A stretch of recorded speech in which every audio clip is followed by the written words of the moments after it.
ప్రభునామమున ప్రియులైనటువంటి మీ అందరికీ పేరు పేరున శుభములు వందనాలు తెలియజేస్తూ ఉన్నాను. ప్రేమైనటువంటి దేవుని వలన పరిశుద్ధుడైనటువంటి దేవుడు తనకు పిల్లలు కావాలని, ఆ పిల్లలు పరిశుద్ధులుగానే కావాలని, వారు తన కోసముగా ఉండాలని క్రీస్తు యేసునందు జగత్తు పునాది వేయబడక మునుపే ఏర్పాటు చేసుకొని క్రీస్తు యేసు ద్వారా మనలను తన యొద్దకి శాశ్వతమైనటువంటి పిల్లలనుగా స్వీకరించాలని ఆశపడి ఉన్నాడు. అలాంటి దేవుని యొక్క ఆశయాన్ని అర్థం చేసుకున్నటువంటి యేసు ప్రభుల వారు ఏదో తాత్కాలికంగా తీసుకునేటువంటి ఏదో భావోద్వేగంలో తొందరపడి తీసుకున్నటువంటి నిర్ణయం కాదు. తండ్రి ఆశయాన్ని సిద్ధింపచేయాలి, తండ్రి ముఖములో సంతోషాన్ని చూడాలి, నా తోబుట్టువులైనటువంటి వారికి రక్షణను ప్రసాదించాలి అని తనకు తానుగా స్వచ్ఛందంగా దేవుడు ఇచ్చినటువంటి అధికారాన్ని బట్టి తన ప్రాణాన్ని పెట్టడానికి సిద్ధపడ్డాడు. ఎవరు అతన్ని చంపలేరు. వాస్తవానికి చెప్పాలంటే ఎవరు అతన్ని చంపలేరు, చంపలేదు కూడా. నేనే నా ప్రాణాన్ని పెట్టుచున్నాను. నా తండ్రి నీకు అధికారం ఇచ్చి ఉంటే తప్ప నువ్వైనా వారైనా ఎవరైనా ఏమీ చెయ్యలేరు అని అన్నాడు. మరి ఇప్పుడు వారు నేరస్తులు కాదా అనంటే నేరస్తులే. వాళ్లకు పెట్టబడినటువంటి పరీక్ష వాళ్ళకు పెట్టబడింది. వారికి ఇవ్వాల్సినటువంటి సమయాన్ని ఇచ్చాడు, వారికి ఇవ్వాల్సినటువంటి అవకాశాన్ని ఇచ్చాడు. మీరేమిటో మిమ్మల్ని మీరు నిరూపించుకోండి అని చెప్పి అవకాశాన్ని కల్పించాడు. ప్రభువు పక్షంగా నిలబడినటువంటి వారు కొంతమంది, ప్రభువుకు ప్రత్యర్థులుగా నిలబడినటువంటి వారు కొంతమంది. సరే, ఏది ఏమైనప్పటికీ ప్రభువు పక్షముగా నిలబడినటువంటి వారు సంపాదించుకున్నది రక్షణ. ప్రభు ప్రత్యర్థిగా ఉన్నటువంటి సాతాను పక్షంగా నిలబడినటువంటి వారు సంపాదించుకున్నటువంటిది నిత్య శిక్ష. చాలా భయంకరమైనటువంటి పరిస్థితి. యేసు ప్రభుల వారు తోటలోనికి వెళ్ళిన తర్వాత ఆయనను అరెస్ట్ చేయటానికి ప్రధాన యాజకుల యొక్క దాసులు అలాగే రోమా సైనికులు అక్కడికి వచ్చారు. ఎవరిని వెతుకుచున్నారు మీరు అని అన్నప్పుడు యేసును వెతుకుచున్నాము అని అన్నారు. ఆ యేసును నేనే అని అన్నాడు. అప్పటికి ఆయన యొక్క భావోద్వేగం ఎలాగుంటుందండి? ఆయన మానసిక పరిస్థితి ఎలా ఉంటుంది? ఆయన కమిట్మెంట్ ఎలా ఉంటుంది?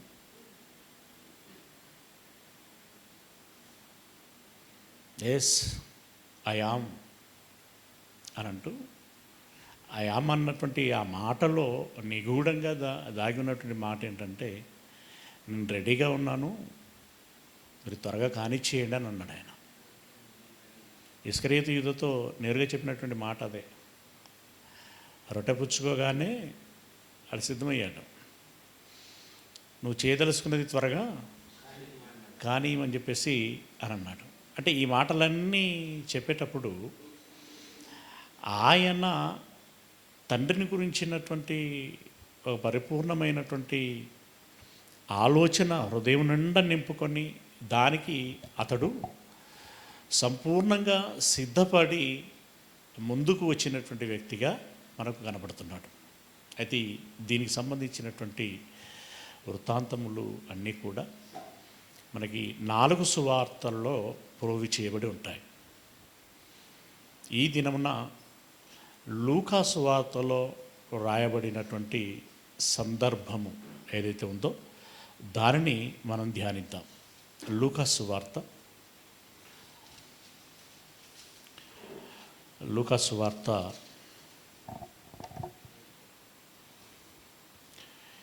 23వ అధ్యాయము.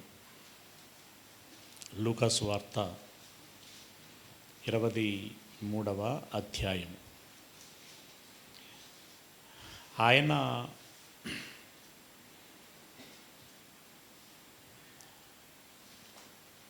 కొండకు వెళ్ళి అక్కడ ఉన్నటువంటి గెత్సెమనేటువంటి తోటలో ప్రార్థన చేసి సైనికులు వచ్చిన తర్వాత అరెస్ట్ చేసి తీసుకెళ్ళారు. ఎక్కడికి తీసుకెళ్ళారు? మొదటగా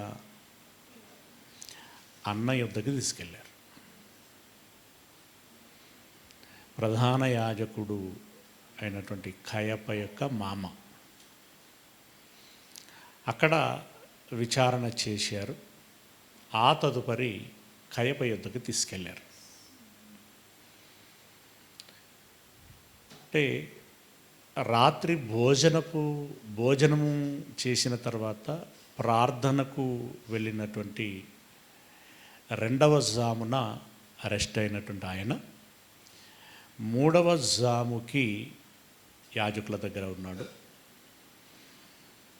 అంటే అన్న దగ్గర ఉన్నాడు. 4వ జాముకి కయప యొద్దగా ఉన్నాడు. ఇక తెల్లవారుచున్నప్పుడు అంటే సుమారు 6 గంటల వేళ పిలాతు యొద్దకి తీసుకుపోబడ్డాడు. ఇక అక్కడి నుండి ఏం జరుగుతున్నది అనేటువంటి విషయాన్ని మనం చూసినట్టయితే 1వ వచనంలో అంతటా నేనే చదువుతాను, మొత్తం చదువుతూ ధ్యానిస్తాం. అంతటా వారందరూ లేచి ఆయనను పిలాతు నొద్దకు తీసుకొని పోయి పేరంటానిక ఏంటండి అందరట అంటే చుట్టాలందరూ వచ్చారా అనంటే చాలా బాగుంటుంది. అందరూ వచ్చి ఆయన తరపున నిలబడి ఆయన ప్రమాదాన్ని తప్పించారా అనంటే బాగుంటుంది. కానీ అందరూ వచ్చి ఏం చేశారట? అతన్ని పిలాతు యొద్దకి తీసుకెళ్ళారట. అంటే ఇప్పుడు అందరి మనసు నిండా నిండినటువంటి విషయం ఏంటంటే యేసును చంపాలి. ఇంతకీ యేసు చేసిన నేరం ఏంటి అనంటే వారు ఒక్కటైనా నిరూపించలేకపోయినటువంటి విషయం.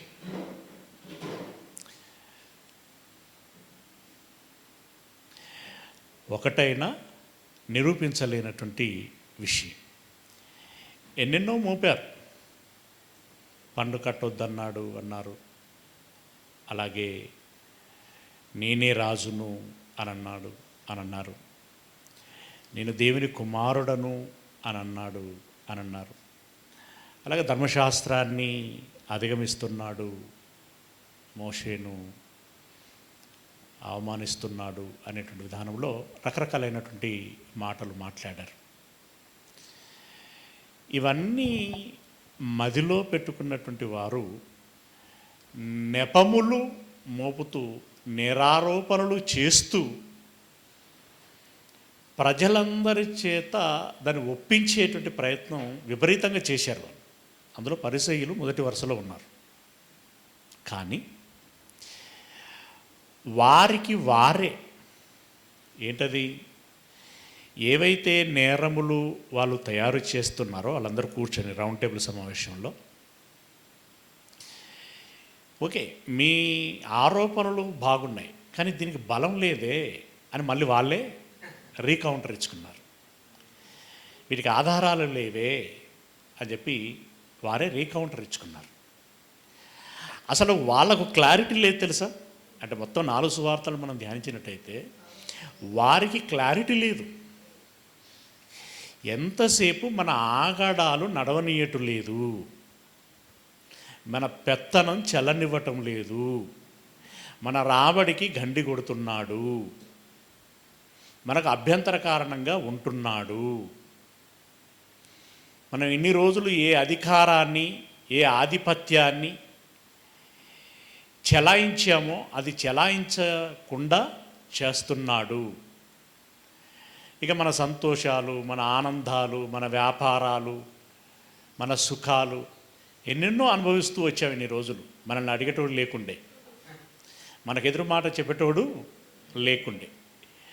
ఈరోజు వీడొచ్చి మనల్ని నిలదీస్తున్నాడు. పైగా ఇతడు అన్నీ విప్పి చెప్పటం మూలంగా చిన్నోడు కూడా లేచి అడిగేటోడుగా తయారైపోతున్నాడు. కనుక వీడిని చంపేస్తేనే కానీ మనకు అడ్డు తొలగదు, పీడ విరగడవ్వదు అనేటువంటి అక్కసు మినహా చట్టబద్ధంగా కానీ, నైతికంగా కానీ, మానవీయంగా కానీ, దైవికంగా కానీ అతనికి మరణశిక్ష విధించాలి అని అనడానికి ఒక్క ఆధారము కూడా లేదు. ఒక్క ఆధారం కూడా లేదండి. పాపం పిలాతు గారైతే యేసు ప్రభువును విడిపించాలని ఎంతగా ప్రయత్నం చేశాడో. ఏమంటారు కదా, నిప్పు దొక్కిన పిల్లిలా లోపలికి బయటికి తిరిగాడండి పాపం ఆయన. లోపలికి వెళ్ళి యేసయ్యతో మాట్లాడడం, బయటకు వచ్చి అతని ఎందుకు నాకు ఏ నేరం కనిపించటం లేదు, నేను విడిపించాలనుకుంటున్నాను, ఎందుకు శిక్షించాలి, ఇలా రకరకాలుగా ఆయన ప్రశ్నించటం జరిగింది. కానీ ఇది వీళ్ళందరిది ఒకటే వాయిస్, అతన్ని చంపాలి చంపాలి చంపాలి. మరి చంపటానికి నాకు కారణం ఏం కనబడట్లేదు, మీరే వెళ్ళి తీర్పు తీర్చుకొని, మీ ధర్మశాస్త్రం చొప్పున తీర్పు తీర్చుకొని మీరే చంపుకోండి అని అంటే మళ్ళీ అక్కడేమంటారు, మరణశిక్ష విధించేటువంటి అధికారం మాకు లేదు, కనుక నువ్వే తీర్పు తీర్చాలి, నీవే తీర్పు తీర్చాలి అని అన్నప్పుడు ఒకానొక దశకు వచ్చేసరికి నేను తీర్పు తీర్చదలుచుకోలేదు, ఇతని యందు ఏ నేరము నాకు కనిపించడం లేదు కనుక నేను తీర్పు తీర్చదలుచుకోలేదు అని అంటే, నీవు తీర్పు తీర్చకపోతే కైసరుకి స్నేహితుడవు కావు అని అన్నారు. బ్లాక్మెయిల్ అంటే దాని అర్థం ఏంటో తెలుసా, మేము కైసరుకు ఫిర్యాదు చేస్తాం.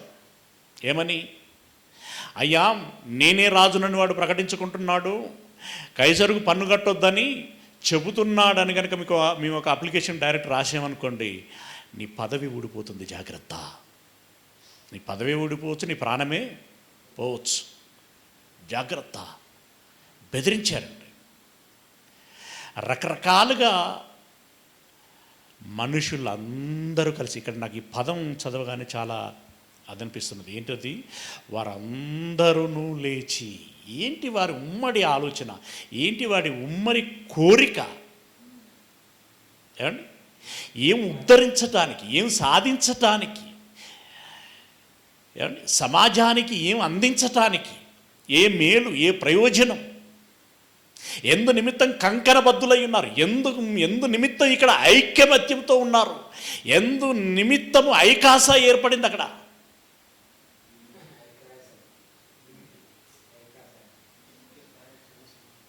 ఏమండి, ఇక్కడ ఎంత యూనిటీ చూడండి, ఇక్కడ ఎంత యూనిటీ. ఏమండి, మంచి విషయానికి వచ్చేసరికి యూనిటీ ఉండదు, చెడు విషయంలో మాత్రం తప్పకుండా యూనిటీ ఉంటుంది. అంటే ఎంత ఉల్టా చూడండి. అసలు యూనిటీ ఎక్కడ ఉండాలి, అయ్యా నాకు అనుగ్రహింపబడినటువంటి వారందరూ ఏకమై ఉండవలెనని వారి కోసము నేను ప్రార్థన చేయుచున్నాను అని ఆయన మొత్తుకున్నాడు. అక్కడ ఐక్యత లేదు. ఐక్యత లేదనడానికి నిదర్శనం ఏంటి, ఈ డినామినేషన్లే, ఈ శాఖలే. ఈ విశ్వాసాలే. నీ విశ్వాసం నీ రైటు, నా విశ్వాసం నాకు రైటు. యూనిటీ లేదు. కానీ వాళ్ళ యూనిటీ చూస్తుంటే బా, చెడు, మూర్ఖత్వము, రాక్షసత్వము, కర్కశత్వము కూడా ఇంత దారుణాతి దారుణంగా మనిషిని మాయ చేస్తుందా?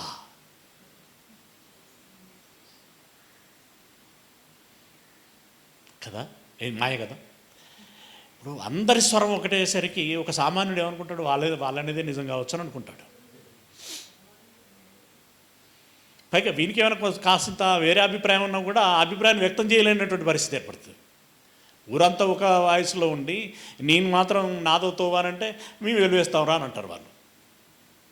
భయపడేటువంటి పరిస్థితి భయంకరం. వారందరూ లేచి ఆయనను పిలాతునొద్దకు తీసుకొని పోయి, అతడు మా జనమును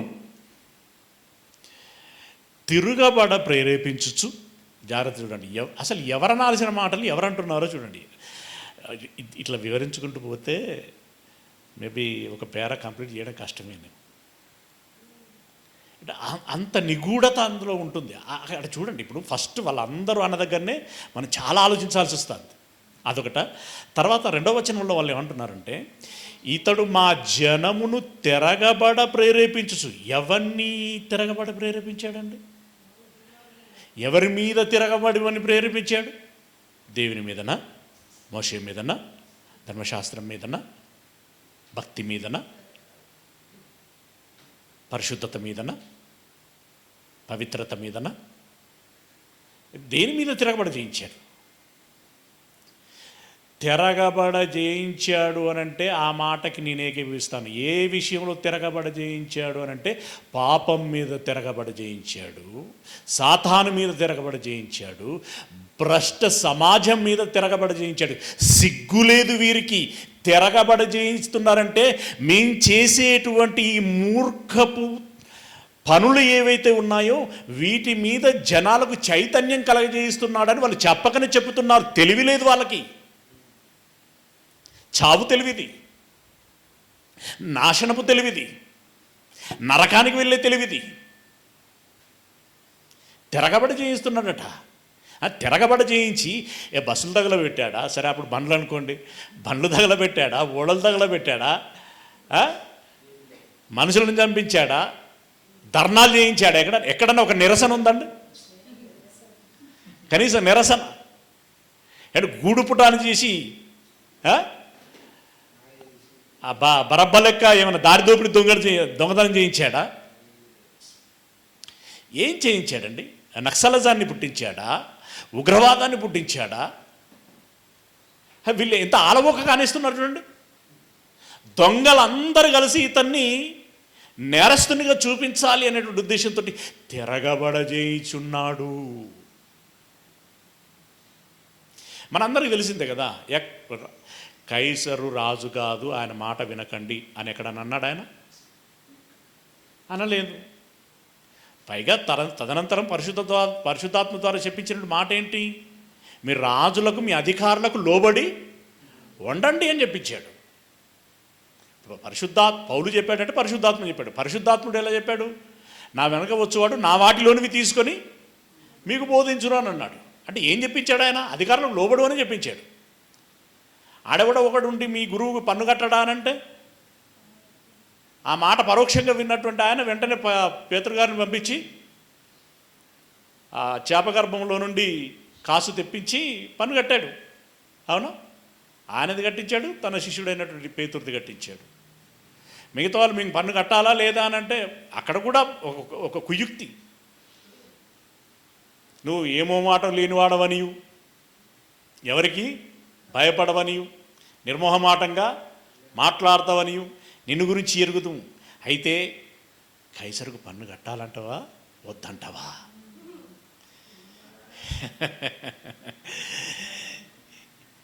ఇది కుయుక్తి కదా. అప్పుడు ఆయన కూడా చాలా తెలివిగా పన్ను రూక పట్టుకురమ్మన్నాడు. దీని మీద రాత రూపం ఎవరిది అని అన్నాడు. కైసరు అన్నాడు. అయితే కైసరువి కైసరికి ఇచ్చేయండి,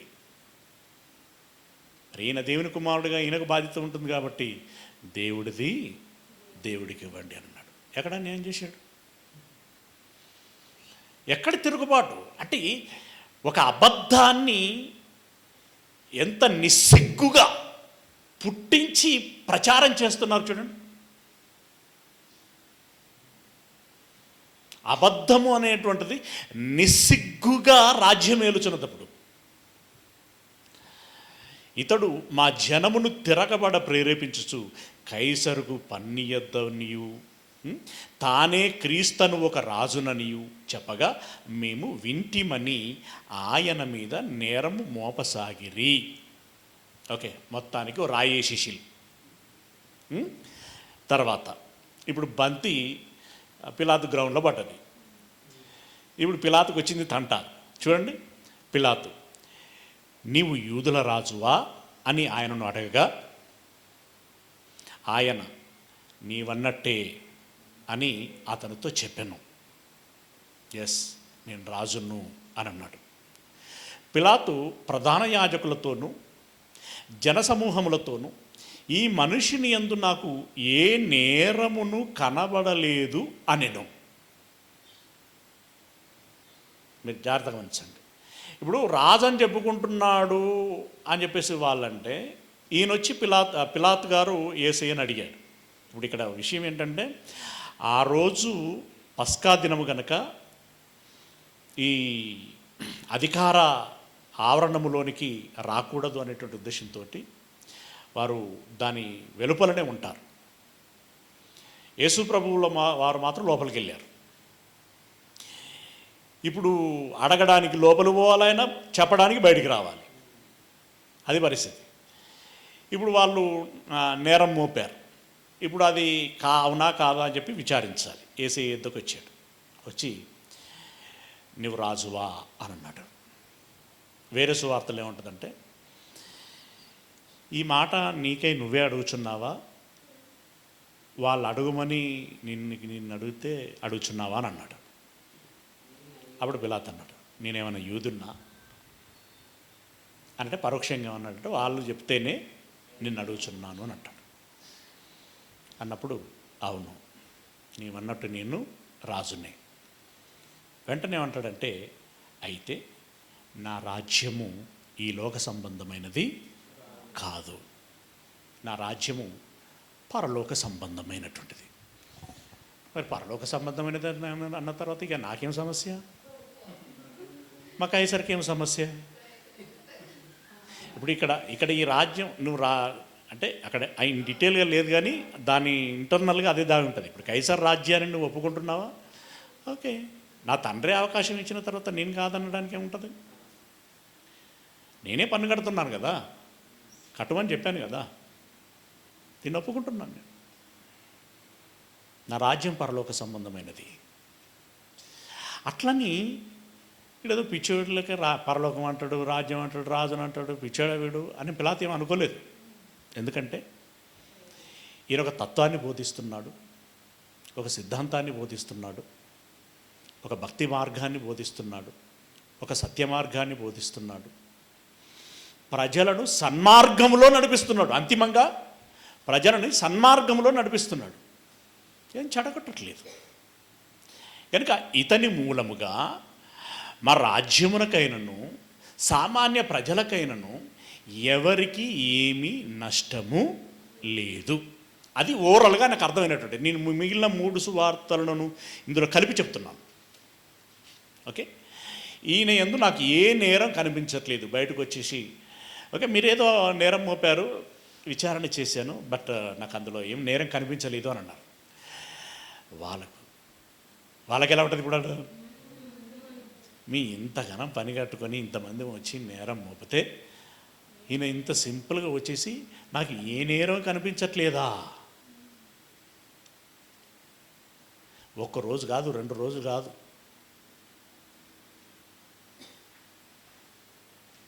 365 దినముల చొప్పున 3 సంవత్సరాల నుండి వీడు వెంటబడుతున్నాం మేము. ఎట్లా ఎట్లా ఎట్లా మంతనాలు చేసాం, రాత్రిపూట పగటిపూట వీని కలుపుకొని వాని కలుపుకొని, పెద్దోడైతే మనం ఏం చేద్దామని చెప్పి, చిన్నోడైతే మాతో నువ్వు ఏకీభవించి మాతో నడవాలని బెదిరించి, లేకుంటే వెలివేస్తామని చెప్పి బెదిరించి వాళ్ళందరినీ ఒక తాటి మీదకి తీసుకొచ్చి ఈ రోజుకు మాకు ఒక యూనిటీ వచ్చిందని భావించి మేమందరం వచ్చి కంప్లైంట్ చేస్తే ఈయన వచ్చి చల్లగా నాకే నేరం కనిపించలేదు వెంటనే ఎలా ఉంటుందండి? కిందికి వెళ్తాం. 4వ వచనం. 4 అయిపోయిందా? ఉన్నదా? 4 అయిపోయింది. ఓకే, ఏ నేరము కనిపించలేదు అని ఒకసారి చెప్పాడు కదా. ఓకే, 5వ వచనం. అయితే వారు ఇతడు గలిలయ దేశము మొదలుకొని ఇంతవరకును యూదా దేశమందంతటా ఉపదేశించుచు ప్రజలను రేపుచున్నాడని మరింత పట్టుదలగా చెప్పిరి. ఎస్, ప్రజలను రేపుచున్నాడు. ఎవరికి తిరగబడమని ఇందాక నేను చెప్పుకున్నాం కదా, పాపానికి సాతానికి తిరగబడండి, ఎడమకాలితో వాణ్ణి చెతక తొక్కండి, శరీరానికి మీరు దాసులు కాకండి, మోసపోకండి, పరలోక రాజ్యం సమీపించి ఉన్నది, మీరందరూ రక్షణ పొందండి, నిత్య నరకానికి మీరు వెళ్ళకూడదు, కన్న తండ్రి చెంతకు మీరు చేరాలి అన్నప్పుడు చాలామంది చైతన్యం నొందారు.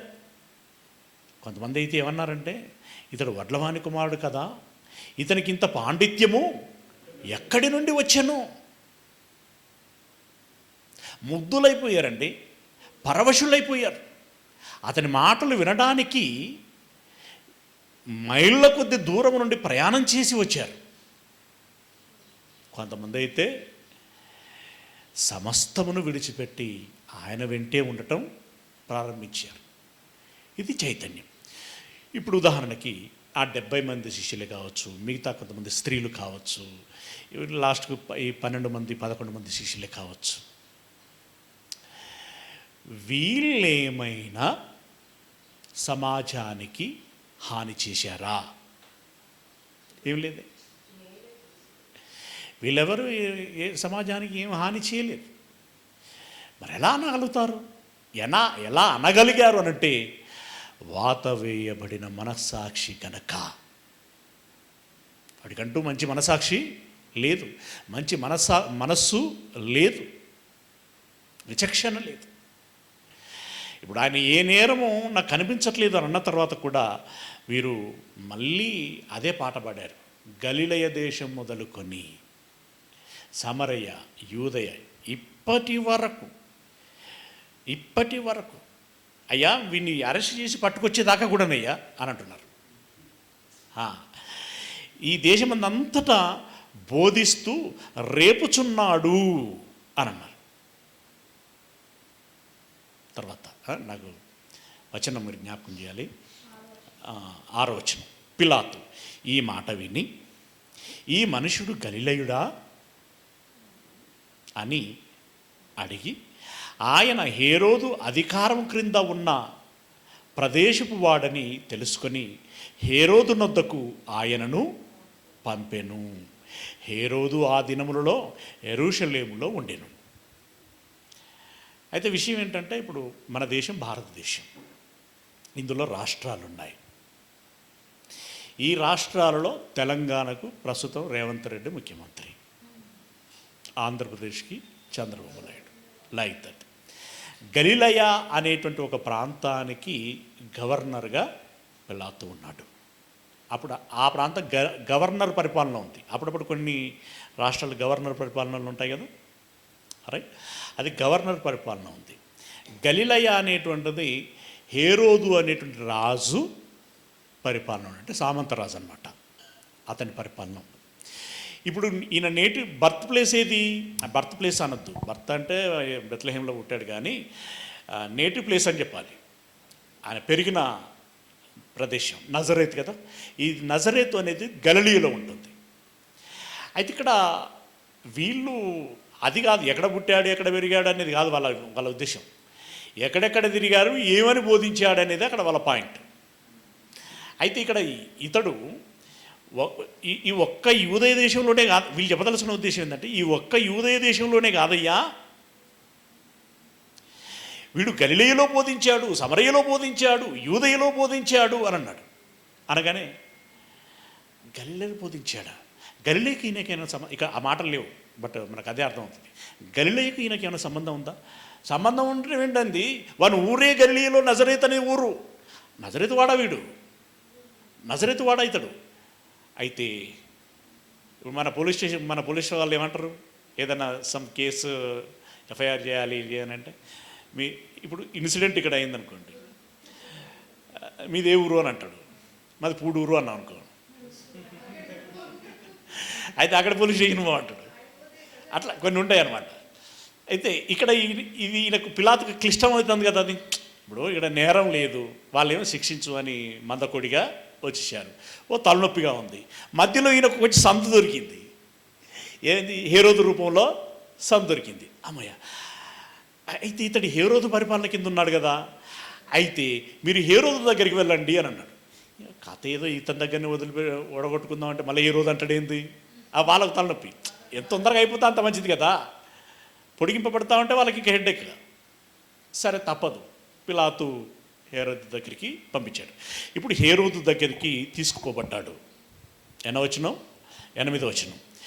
హేరోదు యేసును చూసి మిక్కిలి సంతోషించెను.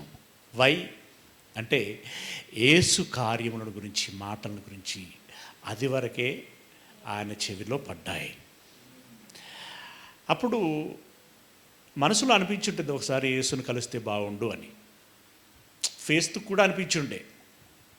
ఓకే, మనసులో ఇష్టాలు ఉన్నాయి. అయితే ఇప్పుడు వెతికే తీగ కాలుకు తగిలింది అని అన్నట్టుగా ఏసే నా దగ్గరికి వస్తాడు అని అన్నప్పుడు హేరోదు సంతోషపడ్డాడు. ఫేస్తో కూడా అలాగే సంతోషపడ్డాడు. ఎందుకు సంతోషం అనంటే, ఈయన ద్వారా గొప్ప కార్యములను ఇంకేమైనా చేయించుకోవచ్చు. ఇప్పుడు నేను గలిలయకి రాజును కదా, రేపొద్దున పశ్చిమాసియా కదా, ఆసియా జోన్ మొత్తానికి నేనే ఇన్ఛార్జినిగా లేకుంటే అధికారినిగా ఉండేటట్టుగా ఏమన్నా ప్రమోషన్ ప్రేయర్ చేయండి అని అంటలేదు, ఆశీర్వదించండి అని. అంతెందుగా ఇంకా వీలైతే కైసర్ను పక్క పెట్టి నన్ను కూర్చుండబెట్టు. ఇలాంటి ఆలోచనలు వాళ్ళకు ఉంటాయి. మొత్తానికి యేసు ప్రభు వస్తున్నాడనగా సంతోషించాడు. అయితే అక్కడ హేరోదు ఆశించినట్టు కాకుండా సీన్ రివర్స్ అయింది. ఎందుకంటే ఇప్పుడు మనుషుల ఆలోచనలు వేరు, ప్రభు లాంటి వారి యొక్క ఆలోచనలు వేరు. పైగా ఎదుటోడు ఎలాంటి మనస్తత్వం కలిగినటువంటి వాడని ముందు అక్కడ పోకముందుగా ఇక్కడ ఎరిగినటువంటి వాడు ఆయన కదా. సరే, మొత్తానికి హేరోదు సంతోషించాడు. ఆయనను గూర్చి చాలా సంగతులు విన్నందున, అంటే యేసును గూర్చి చాలా సంగతులు విన్నందున ఆయన ఏదైనాను ఒక సూచక క్రియ ఎవరి విషయంలో, ఇంకెవడికో జరుగుతుందే నేను సంతోషిస్తాను అనుకుంటాడా, ఏదో ఒక సూచక్రియ చేయగా చూడ నిరీక్షించి బహుకాలము నుండి ఆయనను చూడగోరెను.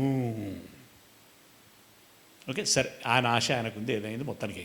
9వ వచనం. ఆయనను చూచినప్పుడు చాలా ప్రశ్నలు వేసినందున ఆయన అతనికి ఉత్తరమేమీ ఇయ్యలేదు.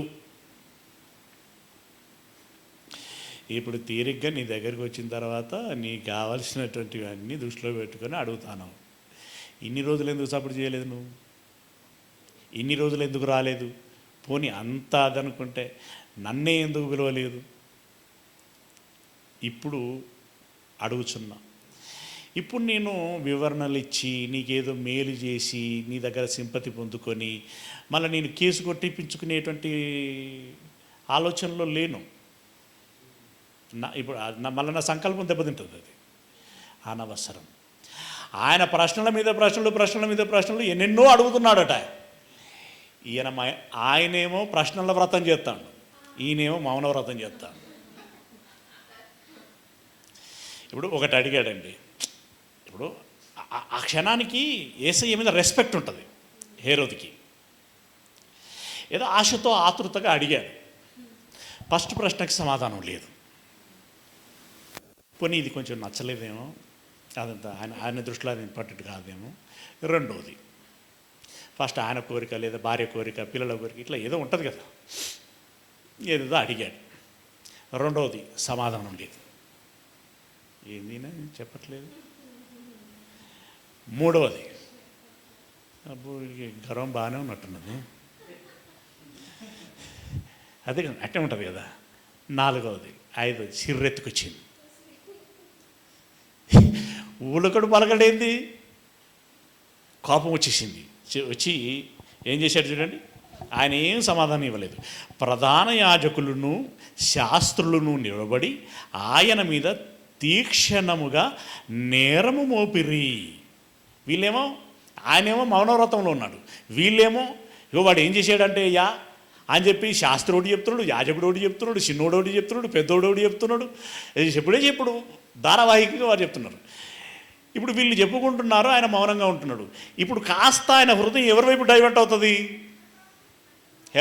హేరోదు హృదయం చెప్పిన వాళ్ళ వైపే ఫేవర్ అవుతాడు కదా. వీడికి ఇప్పుడు యేసయ్య విషయంలో వీడికి పొగరు అనుకుంటాడు. ఒక రాజుగా నేను నిన్ను అడుగుతుంటే ఒక్కదానికన్నా పలకడా అని ఈయన అనుకుంటా ఉంటాడు. వాళ్ళేమో అయ్యా వీడికి తప్పు చేసిండు. వీళ్ళ మళ్ళీ ఇంట్రడక్షన్ కూడా గొప్ప ఉంటుందండి. మీ గురించి మేము గొప్పగా ఎరిగితిమి, గలిలీలందరూ మీ పరిపాలనలో సుభిక్షంగా ఉన్నారని లోకమంతా చాటుకుంటున్నది. ఇట్లాంటివి ఉంటాయి ముందు వీళ్ళ దగ్గర ఉపోద్ఘాతాలు, దానికి పొంగుతూ ఉంటారు వీళ్ళు. రైట్, అలాంటి సిచ్యువేషన్ అక్కడ ఉన్నప్పుడు ఆయన వీళ్ళందరూ నేరారోపణ చేసి చెప్పినప్పుడు 11వ వచనం, తీక్షణముగా నేరము మోపిరి, అయినా ఆ నేరములలో వారేవి నిరూపణ చేయజాలకపోయిరి. ఎందుకంటే నేను ఇప్పుడు ఏదైనా తొందరపడి, ఇప్పుడు ఈయన పలకట్లేదు కదని చెప్పి తొందరపడి అతడు తీర్పు తీరుస్తే రేపొద్దున మళ్ళీ ఇతడు దాన్ని కాంప్లికేట్ అవుతే కైసరికి ఆన్సర్ చేసుకోవాల్సి ఉంటుంది.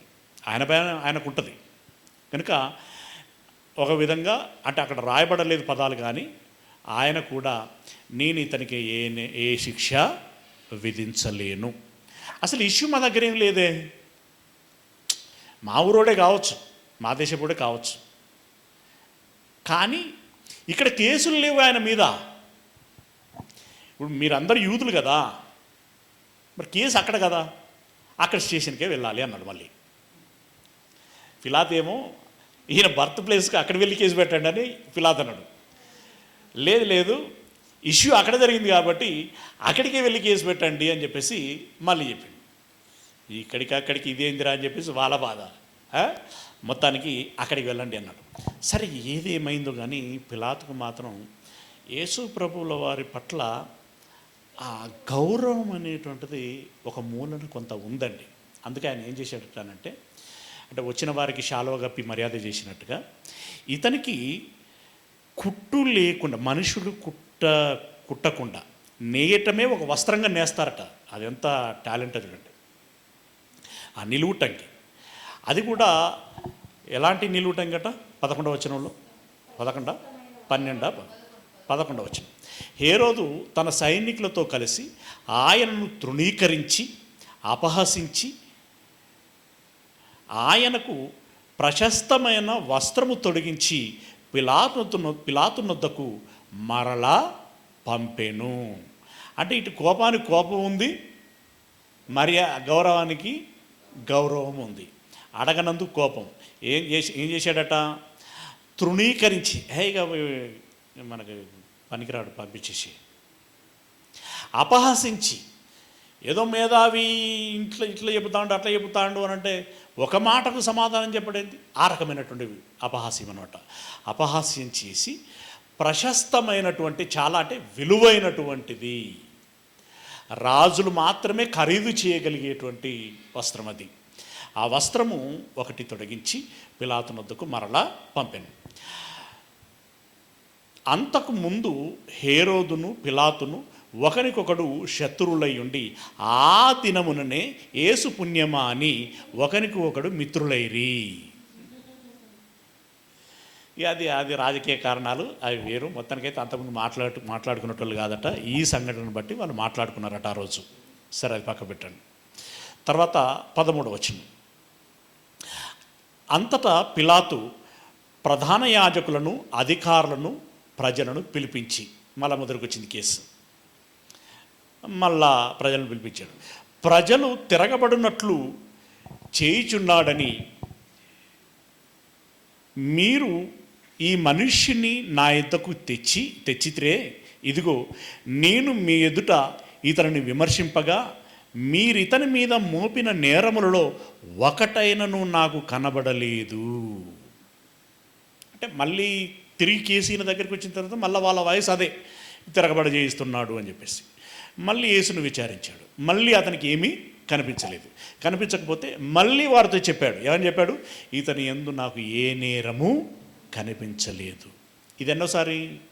రెండవసారి. ఓకే, మనసులో పెట్టుకోండి. తర్వాత 15వ వచనం. 15వ వచనం. రైట్. హేరోదు అతన్ని మా యొద్దకు తిరిగి పంపాను కదా, ఇదిగో మరణమునకు తగినది ఏదియు అతడు చేయలేదు. ఇంకేం కావాలంటే మరణశిక్ష విధించండి, మరణశిక్ష విధించండి అని చెప్పేసి వాళ్ళు వెంబడబడుతున్నారు.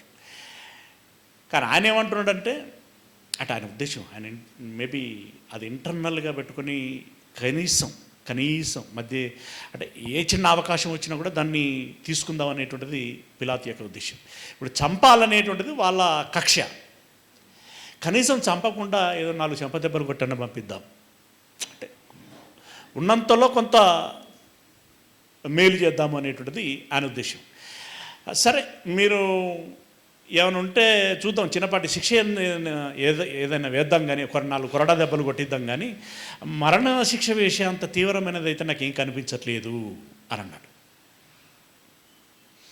అంటే మరణశిక్ష విధించేంత నేరం ఇతడేమీ చేయలేదు, కాబట్టి నేను ఇతన్ని శిక్షించి, ఏమంటున్నాడు?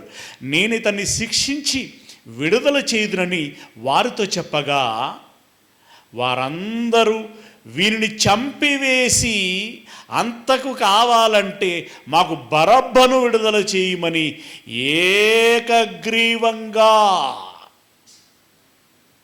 యునానిమస్గా ఎన్నుకుంటారు. చూడండి, యునానిమస్గా పొలిటీషియన్లు అక్కడక్కడ ఎన్నుకుంటారు కదా, యునానిమస్గా చెప్తున్నారట వీళ్ళందరూ. ఏమని? యేసును చంపు. వాళ్ళందరూ నేరాలు మోపితే ఆ నేరం నాకేం రుజువు కనిపించట్లేదయ్యా, మరణశిక్ష వేసే అంత ఏమీ లేదు, నేనేదో చిన్న శిక్ష వేసి పంపించేస్తాను అని అన్నాడు. ఏదో చిన్న శిక్ష అది ఇదంటే కుదరదు, చంపేయాల్సిందే అని అన్నారు. వేరే సువార్తలను బట్టి మనం చూస్తే ఏంటంటే, సరే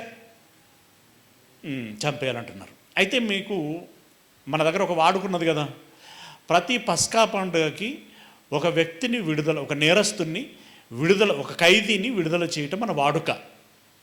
మన భారతదేశంలో గాంధీ జయంతి రోజు విడుదల చేసినట్టుగా మన వాడుక కదా. పోనీ ఆ ప్రకారంగానైనా మీ దృష్టిలో సరే ఇతడు మరణశిక్ష పడేంత నేరం చేశాడు అని చెప్పి అనుకుందాం. సరే, అలా నేరస్తుడైనా కూడా ఈ పండగ సందర్భంగా అతన్ని విడుదల చేద్దామనుకుంటున్నా అని అన్నాడు. భలే దొరికావేను. నో, అంత కావాలంటే ఆడు బందిపోటు దొంగనుడే మమ్మల్ని దారి కాచి చంపి దూసుకొని పోయేటాడు, వాణ్ణి విడుదల చేయి. కంపారిజన్ చూడండి, యేసు ప్రభుకి బరబ్బకి ఏమైనా పోలికుందా? దారి దోపిడి చేసి చంపే హంతకుడు వాడు, దొంగ. ఇతడు దొంగలను మార్చేటువంటి వ్యక్తి. ప్రాణాలు తీసేవాడు కాదు ఇతడు, ప్రాణాలు పోసేవాడు ఇతడు. అరే, ఇప్పుడు జనాలు నలుగురు మూగి ఆలోచన చేసి తీర్మానం చేసేటువంటి విషయంలో ఇంత దారుణంగా ఉంటారు అని అంటే, ఇదిగో ఇది పరాకాష్ట. ఇప్పుడు మనం కూడా ఏదో వీధి సువార్త చేయడానికి వెళ్ళామనుకోండి, ఏదో కొత్త ప్రదేశానికి వెళ్ళాం, అక్కడ 4 మంచి మాటలు చెప్తున్నాం. ఆ మాటల మూలంగా తాగుబోతోడు మారచ్చు, సిగరెట్ తాగేటోడు మారచ్చు, గంజాయికి అలవాటు పడ్డోడు మారచ్చు, ఇంకేదైనా దొంగతనం చేసేటోడు మారచ్చు, కొంత అవకాశాలు ఉంటాయి. 100 మందికి చెప్తే ఒక 4 బాగుపడ్డారనుకో, 4 బాగుపడ్డారనుకో ఆ ఊరు పేరట. అది ఎంతో కొంత ప్రయోజనమే కదా ఆ ఊరికి. కానీ మాకు 4 బాగుపడటం కాదు.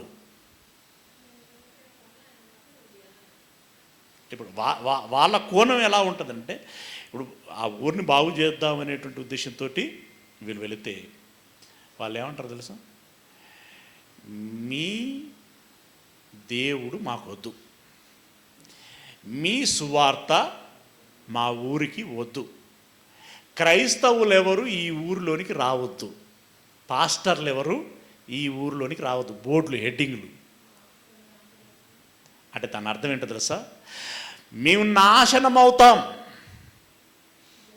మీరు దయచేసి మమ్మల్ని బాగు చేయొద్దు. అస్సలు మీనింగ్ అది. వాళ్ళకు వాళ్ళే తీర్పు తీర్చుకుంటున్నారు జబర్దస్త్గా. ఈ బోర్డులే రేపు సాక్ష్యం ఇస్తాయి. ఇవి సినిమాలో చూపెడతారు, రేపొద్దున సినిమాలో చూపిస్తాడు.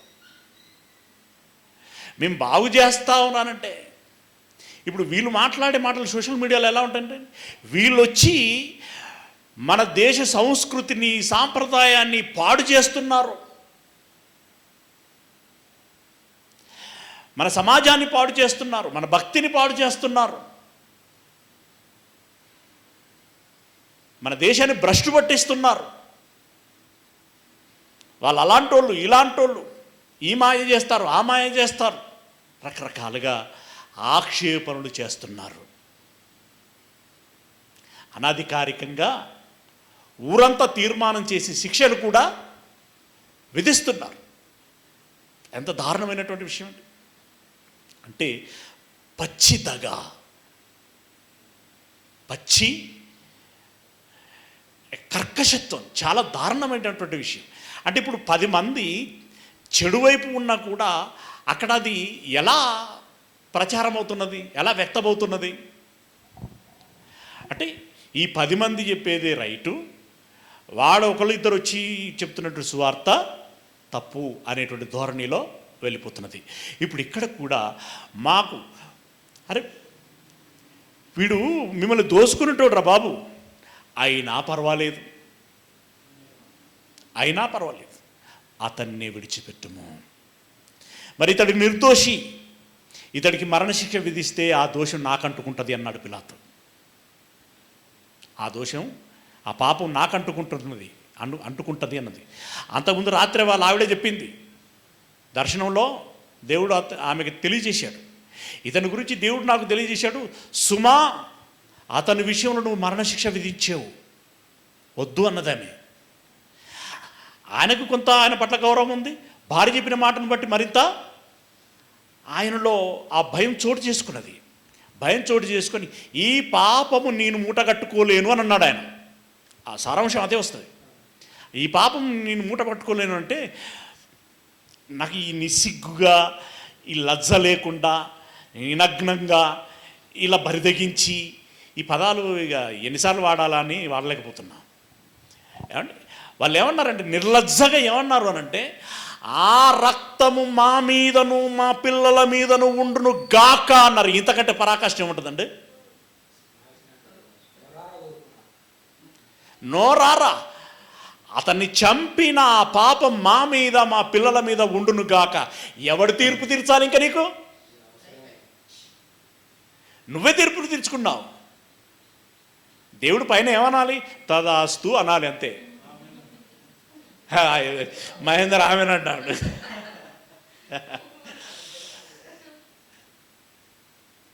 ఇప్పుడు మనకది అంటే యేసుప్రభుల వారి విషయంలో అంత కనిపించింది. ఇప్పుడు మన స్థాయికి మనం కూడా అంతే, ఎంత చెట్టుకు అంత గాలి అనేది ఎంత ఏది తట్టుకుంటుంది అన్నట్టుగా, ఇప్పుడు మన ప్రాణానికి మనకి ఇది పెద్దగా కనపడుతుంది కదా సమస్య. ఈ గడిచిన 10-15 సంవత్సరాల నుండి అంత స్వేచ్ఛగా సువార్త చేయలేకపోతున్నాం. అక్కడ ఎంత పెయిన్ ఉంటుంది కదా. మొత్తానికి ఇతడేమీ నేరం చేయలేదు, బరబ్బాను అది ఇతన్ని విడిచిపెట్టదలుచుకున్నాను అంటే, నో అతన్ని సిలువేము. ఇక్కడ కూడా పదం విన్నారు, ఏకగ్రీవంగా. మంచి మంచి పదాలు వాళ్ళు అడాప్ట్ చేసుకుంటే నాకైతే అసూయ పుడుతుందండి. వీడెవడు ఆ పదం వాడుకోవడానికి, వీడెవడు ఆ స్టేజిలోనికి రావటానికి. చాలా దారుణం కదా. ఏకగ్రీవంగా కేకలు వేసిరి, వీడు పట్టణములో జరిగించిన యొక్క అల్లరి నిమిత్తమును. ఈయన అల్లరి కలిగజేసిండా? ఎక్కడ కొట్లాట పెట్టిండు? ఎవడి మీదికి కర్ర పట్టుకుని పోయాడు ఈయన? ఇటు తాగి దొర్లి దారింబడి వెళ్ళేటోళ్ళను ఏమన్నా అది చేసిండా? వీళ్ళు ఇప్పుడు దారి దోపిడీ చేసినేమో విడిచిపెట్టు అంటున్నాడు, వాడేమో అల్లరి చేయలేదు. వాడు ఏమనాలి, వాడు సక్కనోడు, ఇంకా రకరకాలుగా వానికి బిరుదులు ఇవ్వాల్సి ఉంటుంది. ఈయన మాత్రం ఊర్లోనట అల్లరి రేపిండట.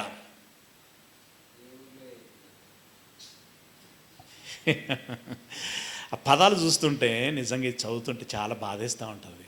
ఎక్కడ బాధ అంటే, అఫ్కోర్స్ యేసయ్య అనుభవించిన పెయిన్ అనేది బాధే అయినా, సమాజం చెడిపోయింది అంటే ఇంతగా చెడిపోయింది కదా అన్న బాధ. దేవుడు లోకమును ఎంతో ప్రేమించెను అన్నటువంటి కోణంలో మనం ఆలోచిస్తే సమాజము ఎంతో చెడిపోయాను. ఎంతో అంటే ఎంత? ఇప్పుడు అంతే. మాటలకు అందనంత నేరాలు ఘోరాలు ఎట్లా ఉంటాయండి? భార్య భర్తను చంపిందట. ఆ స్టోరీ వింటా అంటే అమ్మ, ఏ టెర్రర్ మూవీ కూడా పనికిరాదు. భర్తలు కూడా సేమ్. మొన్నటిదాకా వాళ్ళవి ఉంటాయి, ఇప్పుడు కూడా అడపదడప జరుగుతూనే ఉన్నాయి. కాకపోతే ఆడవాళ్ళది పై చేయి ఉన్నది, మొగళ్ళు కూడా చేస్తున్నారు. ఇక ఒకప్పుడైతే మొగళ్ళదే రాజీ. చంపుడు అంటే మొగోడే చంపుతాడు, అప్పుడు భార్యలు చంపేటోళ్ళు కాదు పాపం. కానీ ఆకాశంలో మేము సగం. రేషియో సమానంగా ఉండాలి.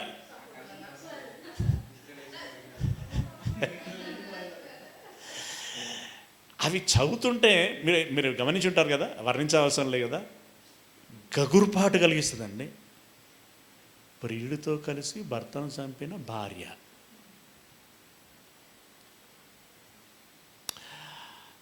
ప్రియుడితో రాసలీలను నడపడానికి పిల్లలు అడ్డొస్తున్నారని కన్నబిడ్డలనే కడతీర్చిన కన్న తల్లి. ఆ టైటిల్ ఎలా ఉంటాయండి?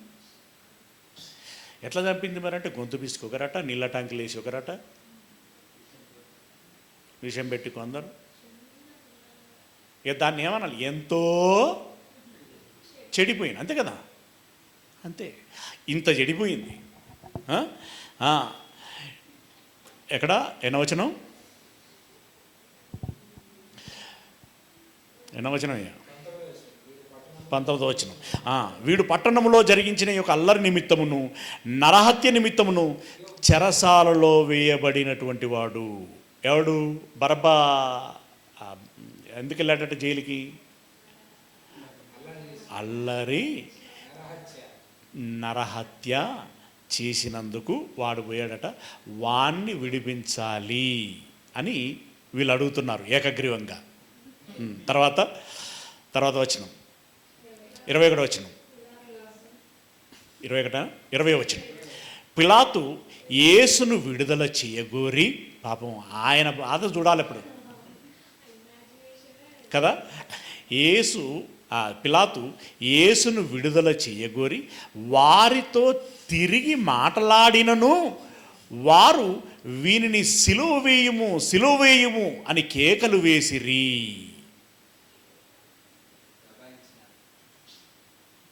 అంటే వాళ్ళ దగ్గర ఒకటే మాట ఉన్నదిగా, వాడిని చంపేయి. నువ్వేమన్నా మాట్లాడు, ముందు మాట చంపేయే, వెనక మాట చంపేయే, మధ్యలో నువ్వు ఎన్ని మాట్లాడినా అది సరే. 21వ వచనం, 22వ వచనం. 3వ మారు అతడు, ఎవరు? పిలాతు, ఎందుకు ఇతడు ఏ దుష్కార్యము చేసెను? ఇతని యందు మరణమునకు తగిన నేరమేమీ నాకు కనబడలేదు గనుక అతన్ని శిక్షించి విడుదల చేతునని వారితో చెప్పాను. ఆయన చెప్పదలుచుకుని చెప్పేసేట్టుగా జడ్జిమెంట్. మీరు ఎన్నన్నా చెప్పండి అయ్యా, మరణమునకు తగినటువంటి నేరం ఇతని యందు నాకేమీ కనబడటం లేదు. అంతగా కాకపోతే శిక్షిస్తాను, కానీ విడుదల చేస్తాను అని అన్నాడు ఆయన. ఫైనల్ 3 సార్లు చెప్పాడండి ఆయన. ఆయన కూడా ఓపిక నశించింది అని. అయితే వారు ఒకే పట్టుగా పెద్ద కేకలు వేసి వీరిని సిలువ వేయమని అడగగా వారి కేకలే, అంటే ఇప్పుడు కేకలు గెలిచినంటే దాని అర్థం ఏంటో తెలుసా అండి? ఇప్పుడు యూదా సమాజం అంతా ఒకటైపోయింది. ఇప్పుడు అక్కడ పాపం యేసు పట్ల అభిమానం ఉన్నోళ్ళు కూడా నోరెత్తలేనటువంటి పరిస్థితి, తటస్థులు ఇక వాళ్ళు ఏం చేయలేనటువంటి పరిస్థితి, ఇక ఉన్మాదులు వాళ్ళు ఎలాగో అదే మాట అంటారు. అయితే ఇప్పుడు ఇక్కడ ఏమైపోతుందంటే ఈ మౌనంగా ఉన్నవాళ్ళు, తటస్థంగా ఉన్నవాళ్ళు ఈ ఉన్మాదులతో ఏకీభవించినట్టు అయిపోయింది సీను చూడడానికి. అంటే ఇప్పుడు దేశమంతా ఒక పట్టు, యేసుక్రీస్తు ఒకవైపు ఉన్నట్టు అయిపోయింది. ఆ 4 శిష్యులు అట్లా పెడితే దేశమంతా ఒకవైపు, వీళ్ళంతా ఒకవైపు. రేపొద్దున ఈ సామూహిక తీర్మానం చేశారనుకోండి, పిలాతు పోస్ట్ పోతుంది. అది ఆటోమేటిక్గా ఉంటుంది అన్నమాట. పొలిటికల్ యాంగిల్లో అవి ఉంటాయి ఆస్పెక్ట్లు. ఇప్పుడు రాజులు ఏం కోరుకుంటాడంటే అది సమాజం బాగుపడుతుందా చెడిపోతుందా కాదు, నా ఇప్పుడు వాళ్ళను సంతోషపరుస్తే ఇక్కడ న్యాయం అన్యాయంతో పని లేదు. మెజారిటీ జనాలను సంతృప్తి పరుస్తే మా అధికారం పదిలంగా ఉంటుంది. వాళ్ళ ఆస్పెక్ట్ అలా ఉంటుంది అనమాట. ఇప్పుడు వారి కేకలే గెలిచినట్టు దాని అర్థం అది. జనాలకు తలొగ్గాడు పిలాతు. అంటే ఏం చేయాలి, ఇక నేనేం చేయలేను. అంటే దీంట్లో ఇందాక నేను చెప్పింది అది ఉంటుంది. ఏముంటుంది? అయితే నీళ్ళు పట్టుకురమ్మన్నాడు, అని చేతులు కడుక్కున్నాడు. అంటే దాని ద్వారా సాంకేతం ఏమి ఇచ్చాడంటే ఇందులో నా నేరమేమీ లేదు, దీనంతటికి ఏమున్నా మంచి అయినా సరే చెడైనా సరే బాధ్యులు మీరే అవుతారు అని చెప్పాడు. ఓకే, 3వసారి అంటే వాళ్ళు కేకలు వేశారు, కేకలే గెలిచాను. కాగా వారు అడిగినట్టే జరగవలనని పిలాతు తీర్పు తీర్చి అల్లరి నిమిత్తమును నరహత్య నిమిత్తమును చెరసాలలో వేయబడి ఉండిన వారిని వారు అడిగినట్టు వారికి విడుదల చేసి యేసును వారికి ఇష్టం వచ్చినట్టు వాళ్ళకి ఎంత కసి ఉన్నదంటే అప్పటిదాకా ఆ కసికి అప్పచెప్తే ఇప్పుడు ఎట్లా ఉంటుంది, ఏం చేస్తారు వాళ్ళు? వారికి ఇష్టం వచ్చినట్టు చేయుటకు అప్పగించెను. అప్పుడే ఫ్యాషన్ ఆఫ్ ది క్రైస్ట్ కనబడతాడు.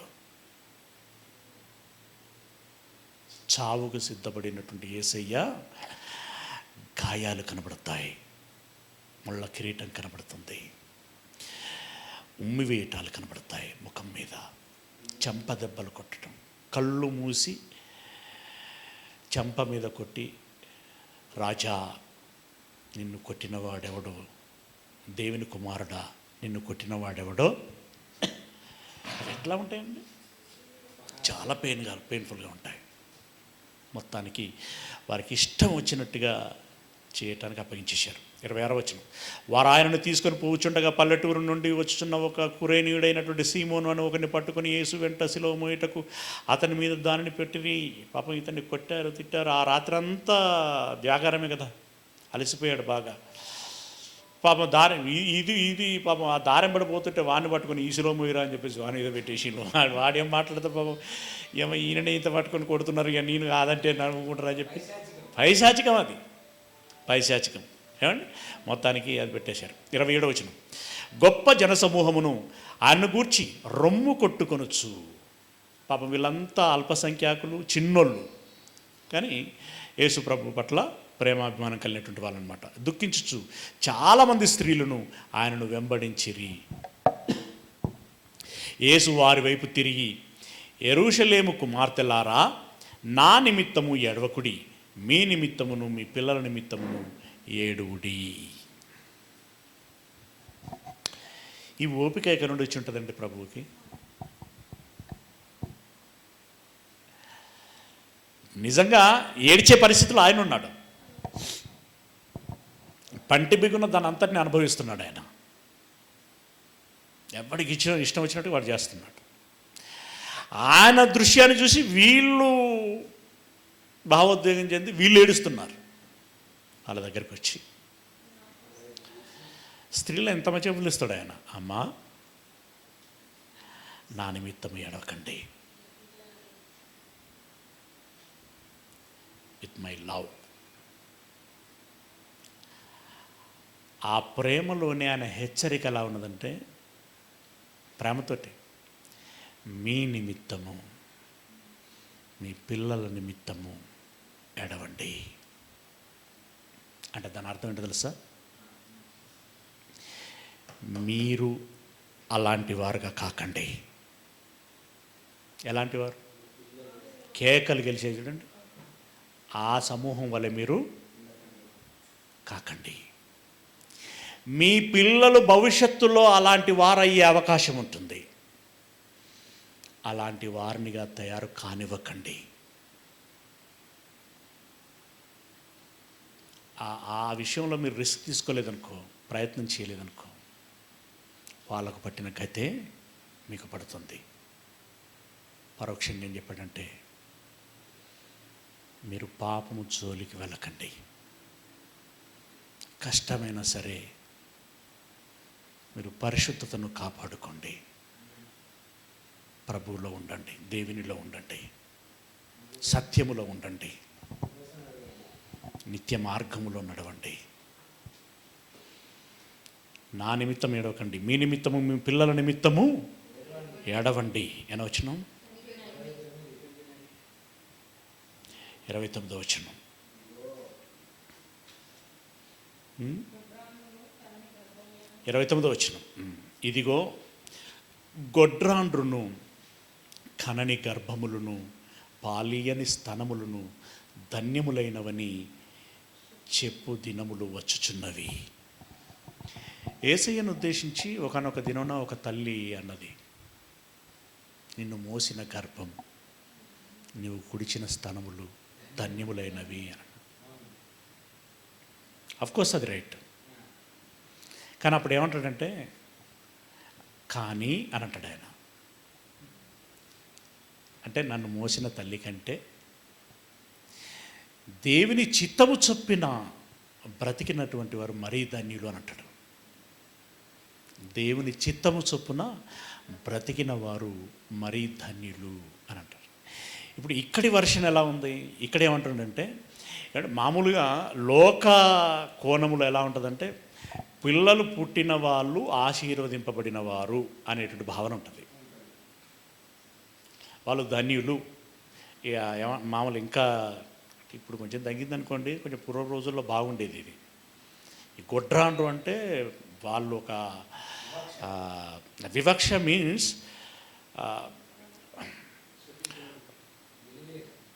వాళ్ళు ఇంట్లో ఉంటేనే, ఎదురుగా వస్తేనే, వాళ్ళు కనబడితేనే ఏమైనా అభిప్రాయం ఉంటుంది వాళ్ళ పట్ల? అశుభం.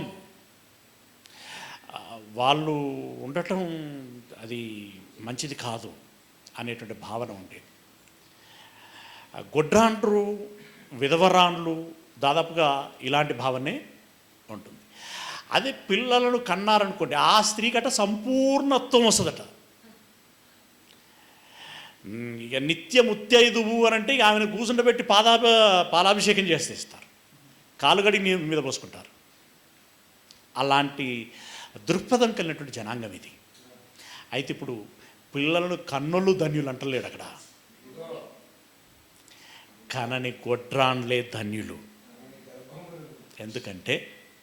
ఎందుకంటే కని వారిని పాపములోనికి తోసి శాపగ్రస్తులు అవ్వడం కంటే, ఇప్పుడు కని బాధ్యత లేకుండా పిల్లల్ని విడిచిపోతే పాపంలోకి వెళ్తారు.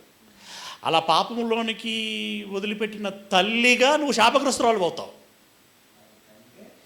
దానికంటే నీకు పిల్లలే లేరనుకో, ఆ యాంగిల్లో నీకు ఆ పాపము, దోషము అనేటువంటి ఆ కోణమే ఉండదు.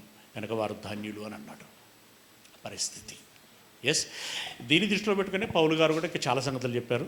అది వేరే విషయం. ఇంకా కిందికి వెళ్ళినట్టయితే, అప్పుడు మా మీద పడుడని పర్వతములతోనూ మమ్ము కప్పుడని కొండలతోనూ జనులు చెప్పసాగుతురు.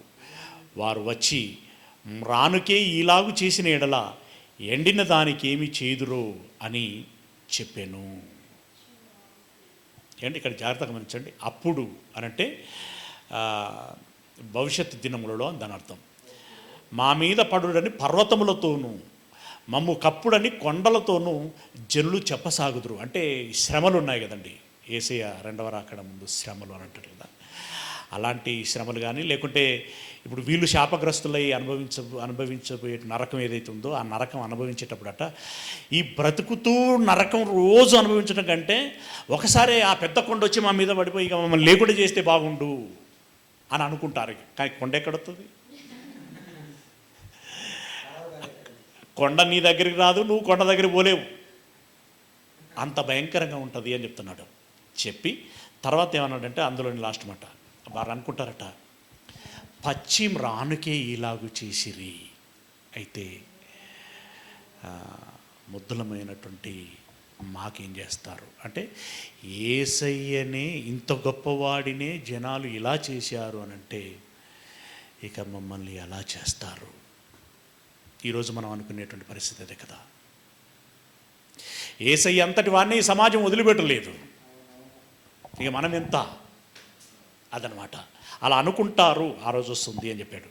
తర్వాత 33వ వచనం, వారు కపాలమనబడిన స్థలమునకు, కపాలం అంటే ఏంటండి?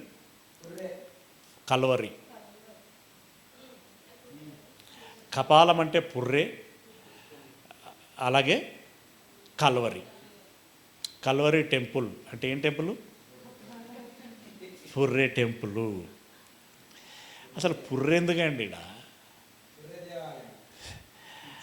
అసలు అది ఏదో ఫ్యాషన్గా కల్వరి అనగానే పలకడానికి బాగుంటుందని. కపాలం అని ఎందుకు పెట్టుకోలేను?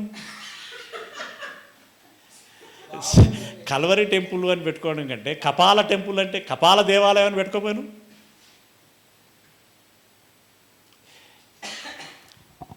ఇక్కడ ఇప్పుడు ఎంతమంది విశ్వాసులు? లక్షలాది మంది కదా.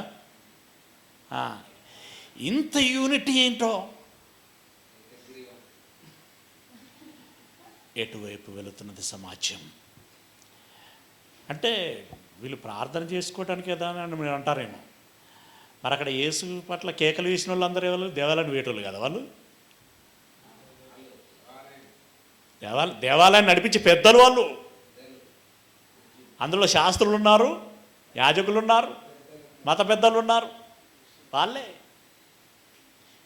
కనుక ఇది మనం తీవ్రంగా ఆలకించాల్సిన విషయం. సరే, వారు కపాలమనబడినటువంటి స్థలమునకు వచ్చినప్పుడు అక్కడ కుడివైపున ఒకరిని ఎడమవైపున ఒకరిని ఆ నేరస్తులను ఆయనతో కూడా సిలువ వేసిరి. ఈ ఘట్టం మీకు తెలిసిందే. ఒక వ్యక్తికి నేడు నువ్వు నాతో కూడా పరదేశంలోనికి వస్తావు అని చెప్పాడు.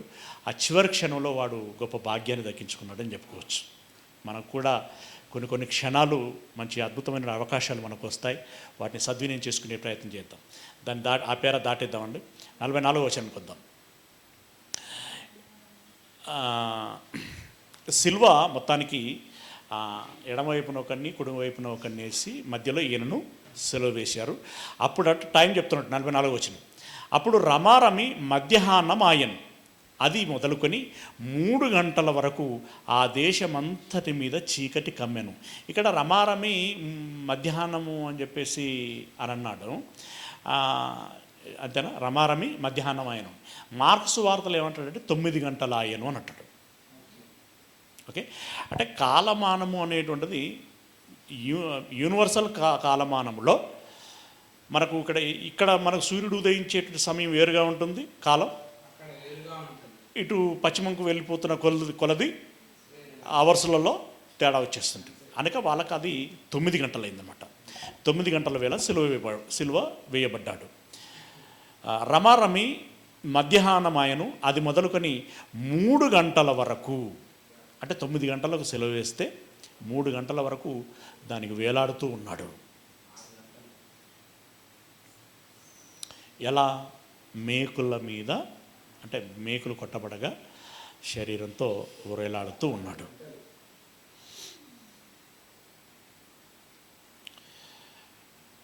నువ్వేమున్నట్టుగా ఒకసారి ఊహించుకో. ఇప్పుడు ఎవరో వచ్చారు, 100 మంది గుంపుగా వచ్చేసారు, మనల్ని లాక్కెళ్ళారు. రామలీల మైదానంలో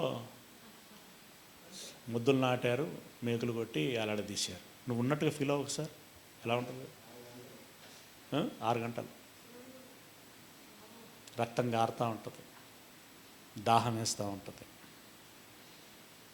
దాహం అడిగితే చేదు చిరక ఇస్తారు. అప్పుడు ఎంత ఆహ్లాదంగా ఉంటుంది కదా.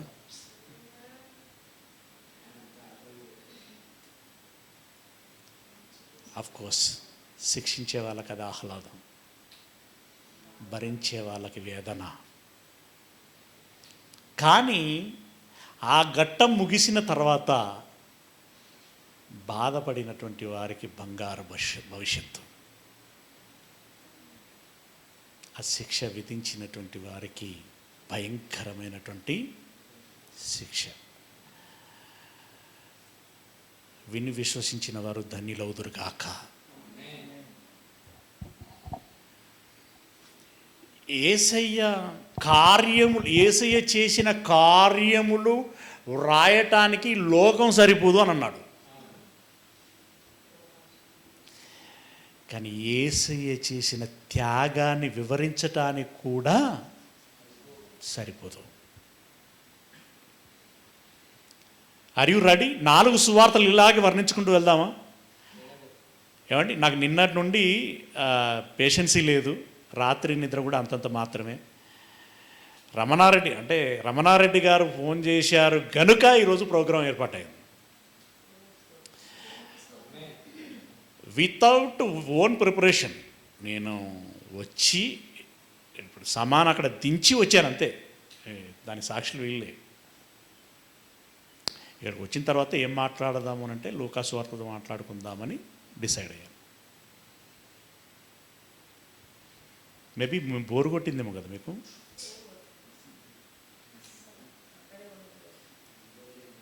నిజంగా చెప్పాలంటే హాఫ్ మైండ్తో మాట్లాడుతున్నాను నేను. హాఫ్ మైండ్ అంటే అర్థమైందా? ఇంకేదో అనుకుంటారు మరి, వీళ్ళు రకరకాలుగా మాట్లాడుకుంటారు. వాళ్ళకి మంచి దొరికినట్టే, కుక్కకు బొక్క దొరికినట్టే. మీన్స్ నా అటెన్షన్ అనేది, నా ఏకాగ్రత, మెమోరీ అనేది హాఫే పనిచేస్తుంది నాకు ఇప్పుడు. అయినా ఓపికను కూడగట్టుకొని ఇదివరకు ఉన్నటువంటి వాక్యానుభవాన్ని బట్టి మీతో మాట్లాడుతున్నాను. కానీ ఇప్పుడు కొన్ని చెప్పుకోవడం కాదండి, దాన్ని ఫీల్ అవ్వాలి. అప్పుడు దాని వాల్యూ, ఆ డెప్త్ ఏందనేటువంటిది మనకు అర్థమవుతూ ఉంటుంది. పలానా భాషను చంపారట అంటే ఈజీగా మాట్లాడేసి చూసుకుంటాం, భాషను చంపారట అని. నన్నే చంపుతున్నారట అంటే, మా ఆయననే చంపారట అంటే, మా ఆవిడనే చంపారట అనంటే అది ఆ నొప్పి అప్పుడు తెలుస్తుంది, ఆ బాధ, ఆ వర్ణన, ఆ తీవ్రత తెలుస్తుంది. ఇప్పుడు ఎవరో ఫారెనర్లు కట్టించిన టెంపుల్ కులగొట్టారు అని అంటే ఉద్యమాలు చూడండి చాలా గట్టిగా జరుగుతాయి. కానీ రెక్కల కష్టార్జితం చెముటోడ్చి ఇటుక పేర్చుకున్నటువంటి ఆ ఇండిపెండెంట్ చర్చలు ఉంటారు చూడండి, ఆ పాస్టర్ కష్టపడి వాళ్ళతోటి ఇంకెవరో విశ్వాసులు 2-3 కష్టపడి కట్టుకున్న చర్చలు ఉంటాయి. అది కూలగొడితే వాడికి అంత బాధ ఉంటుందండి. వాడి సకల ఆస్తి దోచుకున్నట్టుగా అయిపోతుంది. వాళ్ళకు ఆస్తి అంటూ ప్రాపర్టీ అంటూ ఉన్నది అని అంటే చర్చే. అది కూడా నిర్దాక్షిణ్యంగా నువ్వు ఎలా పడగొట్టావనంటే, సిలువ అంటే ఇంకేదో కాదండి. నన్ను వెంబడించేవాడు నీ సిలువను ఎత్తుకొని నన్ను వెంబడించాడంటే ఇది పెయిన్ కదా, అదే సిలువ. నీ చర్చికి వచ్చిన 4 విశ్వాసులకు నువ్వు భయం పెట్టి రాకుండా చేసావంటే అదే సిలువ. నీ దగ్గరకు వచ్చేటువంటి విశ్వాసులు ఏదో సత్యంలోనికి వెళ్ళేటువంటి వారికి నువ్వు ఇంకేదో ఒక్క భాషని చెప్పేసి అక్కడ నుండి డీవియేషన్ చేసావంటే అది సిలువ. అడుగడుగున్నా అది మొన్న సెమినార్లో ఎవరో అన్నారంట, మన కరపత్రాలు ఇస్తుంటే ఆయనతో మేమే తట్టుకుంటాం. అది దాన్ని కాంప్లిమెంట్ అనుకోవాలా కదా? ఇట్లాంటి మాటలు విన్నప్పుడు ఎంత పెయిన్ అవుతుందో తెలుసా. అంటే ఇంత నికార్సత్తుగా చెప్తాడని, ఇంత సూటిగా చెప్తాడంటే, ఇంత బాగా చెప్తాడు అని చెప్పి అందరూ సర్టిఫికెట్లు ఇచ్చేటోళ్ళండి. పాస్టర్ల మీటింగ్ పెడితే సర్టిఫికెట్ ఇచ్చేటోళ్ళే, మీటింగ్లు పెడితే 3 రాత్రి మొదలు మీటింగ్ పెడితే సర్టిఫికెట్ ఇచ్చిన వాళ్ళే. అదేంటిది అక్కడ ఆ స్కూల్లో జరిగింది, సెంట్ హాన్నా స్కూల్లో. వాక్యం బంధించబడుతుందా అని అన్నప్పుడు అందరూ ఆహా ఓహో అన్నటువంటి వాళ్ళే. పరిశుద్ధాత్మ ముసుగులో భ్రష్టాత్మ అద్భుతమైనటువంటి సెమినార్ జరిగినప్పుడు ఆహా ఓహో అన్నటువంటి వాళ్ళే. ఆ వ్యక్తులలోనే ఒక్కడు కూడా ఇలాంటి ఆవరణంలో కూర్చుంటలేడు అనంటే అంతకు మించి సిలువ మరొకటి ఏముంటుంది చెప్పండి. సిలువ అంటే డైరెక్ట్ ఆ మొద్దు తీసుకొచ్చి మేకులు పట్టుకొచ్చి సుత్త పెట్టి కొడితేనే సిలువ కాదు. మనస్సును గాయపరిచేది ఏదైనా సరే సిలువ. సిలువ మీన్స్ ఇన్ ద సెన్స్ శ్రమ. అలాంటి శ్రమ ఆయన పడ్డాడండి. ఆయనకు విధించారు 6 గంటలు మరణ ప్రదర్శన. అయితే ఈ 6 గంటల మరణ ప్రదర్శన ద్వారా లోకానికి ఒక దృశ్యాన్ని చూపించాడు, లోకానికి ఒక సంఘటన తెలియజేశాడు, ఒక సందర్భాన్ని కల్పించాడు. దేనికి అంటే నేను చేసిన నేరము ఎంత తీవ్రమైనది అని చెప్పి ప్రతి మనిషి పాశ్చాత్తాప పడుటకి ఒక సంఘటన వాళ్ళ ముందు ఉంచాడు. దేవుడు వెంటనే కాపాడొచ్చు కదండి, వెంటనే దించేయచ్చు కదండి. ఆయనకు అంత పెద్ద విషయం కాదు అది. ఏమండి, అందుకని చెప్పుకున్నాం కదా, అసలు యేసును పట్టుకునేటోడు ఎవరు లేడు, చంపేటోడు ఎవరు లేడు. ఆ దమ్ము ధైర్యం ఎవడికి లేదు. నన్ను చంపండి రా అని చెప్పి వాళ్ళకు అధికారం ఇచ్చి, వాళ్ళ చేతికి కొరడా ఇచ్చి, బల్లెము ఇచ్చి, మీరు కొట్టండిరా, మీరు పొడవండిరా అని చెప్తే కానీ వాళ్ళకి అవకాశం రాలా. అలాగే ఈ 6 గంటల మరణ ప్రదర్శన అంతసేపు వెయిటింగ్ ఎందుకనంటే ఇది ఎలా ఉండాలి, ప్రపంచాన్ని కదిలించే సంఘటనగా ఉండాలి, ప్రపంచమును ఆలోచింపచేసేదిగా ఉండాలి. అలా ఉన్నది గనుకనే 2000 సంవత్సరాలుగా ప్రపంచములో ఉన్నతమైనటువంటి శిఖరాగ్రములో ఉన్నది క్రైస్తవ్యము అనేటువంటి ఒక బ్రాండ్. యేసు అనేటువంటి ఒక శకపురుషుడు కదలని ప్రతిష్ఠితమైనటువంటిదిగా ఉంటున్నది. ప్రిలరా, అఫ్కోర్స్ ఇందులో దొంగలున్నారు, క్రైస్తవ ముసులో దొంగలున్నారు. కానీ ఇందులో 100లో 1 2 నికార్సత్ అయినటువంటి వారు ఉంటారు. వాళ్ళను బట్టే ప్రపంచం ఇంకా కాపాడబడుచున్నది. అలాంటి వారిని బట్టే ఏమండి, అలాంటి వారే పరలోకానికి వెళ్ళబోచున్నారు. వారిలో మనం ఉంటే మనకెంత బాగుంటుందో. ఉండలేదనుకోండి మనం ఎవరమో తెలుసా? సిలువ వేసిన వారిలో మనము సహితం ఒకరం. 2000 సంవత్సరాల క్రితం ఆ సంఘటన జరిగితే మేము ఎట్లా అవుతాం అని అంటే, వాళ్ళు ఒక్కసారి వేసి చంపారు, మీరు రోజు చంపుతున్నారు అన్నాడు ఆయన. తెలుసు కదా మాట, మరలా సిలువ వేయుచున్నారు మీరు అని అన్నాడు. అంటే దాని అర్థం ఏంటి? ఆయన మరణ త్యాగం ఏదైతున్నదో అది సార్థకత జరగకుండా దానికి విరుద్ధంగా నువ్వు ఏ పని చేసినా కూడా నువ్వు ఆయన మరలా నొప్పించినట్టే. అయ్యో నేను ఇంతగానం త్యాగం చేస్తే దానికి విలువ లేకుండా పోతున్నదే, అది సార్థకత జరగట్లేదే, నేను అంత ప్రాణం పెట్టేం లాభం అని ఒకసారి ఆయన అనుకున్నాడు అనంటే, నీ మూలంగా నా మూలంగా ఆయన అనుకున్నాడు అనంటే మనం సిలువ వేసినటువంటి వారమే. ఇంకా చెప్పాలంటే తెలియక సిలువ వేసినటువంటి వారికంటే తెలిసి సిలువ వేసినటువంటి వారికి శిక్ష ఎక్కువగా ఉంటుంది. అది మనం గమనించాల్సినటువంటి విషయం. ఎన్న వచనం 45. ఓకే, 44 మళ్ళీ చదువుతున్నాను. అప్పుడు రమారమి మధ్యాహ్నమాయను, అది మొదలుకొని 3 గంటల వరకు ఆ దేశమంతటి మీద చీకటి కమ్మెను, సూర్యుడు అదృశ్యుడాయను, గర్భాలయపు తెర నడిమికి చినిగెను. అప్పుడు యేసు గొప్ప శబ్దంతో కేకవేసి, తండ్రి నీ చేతికి నా ఆత్మను అప్పగించుకొనుచున్నాను అనెను. ఆయన ఇలాగు చెప్పి ప్రాణము విడిచెను, లోకము గెలిచెను. ఆమెనా ఆయన లోకానికి వెళ్ళడం కాదు నేను అన్నది. మేము చంపినామని లోకం జబ్బలు ఎగరేసుకున్నది. ఆఫ్కోర్స్ నువ్వు అన్నదే నిజం, కాకపోతే నువ్వు లైన్ డిఫరెంట్గా అన్నావు. ఆయన గెలిచాడు, ఎస్, మరణించిన ఆయనే గెలిచాడు. కానీ వీళ్ళే ఉల్టా అనుకున్నా. అదే ఇప్పుడు సమాజం అంతా ఉల్టా. లాజరే కరెక్ట్ కానీ ఓకే. నీ చేతికి నా ఆత్మను అప్పగించుకొనుచున్నాను. మనం అందామా అనడానికి రెడీనా? మరణానికి ఎదురెళ్దామా? శ్రమలకు ఎదురెళ్దామా? కష్టాలకు ఎదురెళ్దామా? అవమానానికి ఎదురెళ్దామా? భేషాజాలు లేకుండా ముందుకెళ్దామా? చూద్దంతి అప్పుడు చూద్దంతి.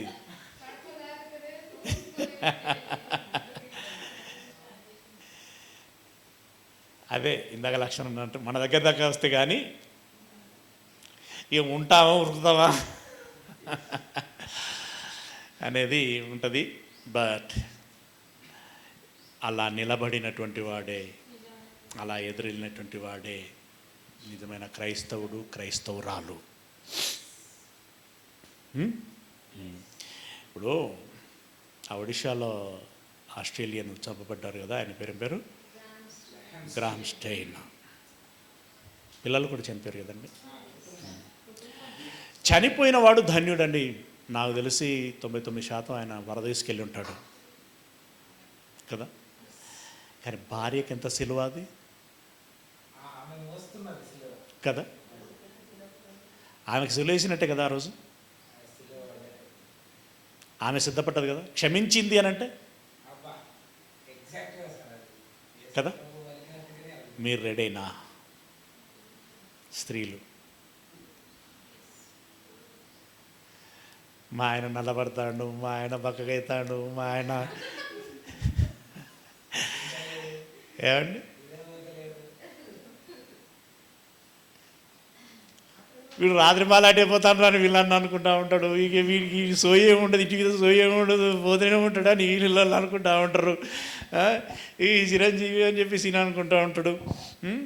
ఇక లక్ష్మణ్ మరి ఇక ఎప్పుడు సిద్ధపడతాడో ఏమో కానీ మొత్తానికైతే మోయటానికి మాత్రం బందోబస్తుగానే ఉన్నాడు.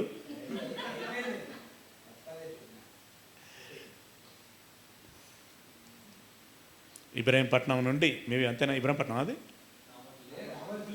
అంటే ఇంక ఇబ్రాహీంపట్నం అవతలనా? ఎన్నో ఒక 40 కిలోమీటర్లు వస్తుందా? 50 వస్తుందా? 50. ఆదివారం నాడు రమేష్ అన్న దగ్గరికి వెళ్తే బాగుంటుంది కానీ 50 కిలోమీటర్లు పోను 50 రాను 50, 100 కిలోమీటర్లు వెళ్ళి రావాలా?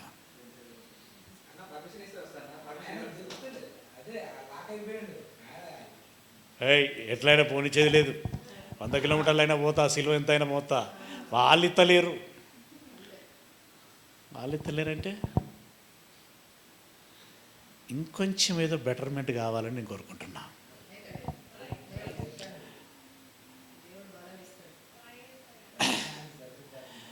దేవుడు లక్ష్మణ్కి అవకాశం ఇచ్చును గాక. దేనికి?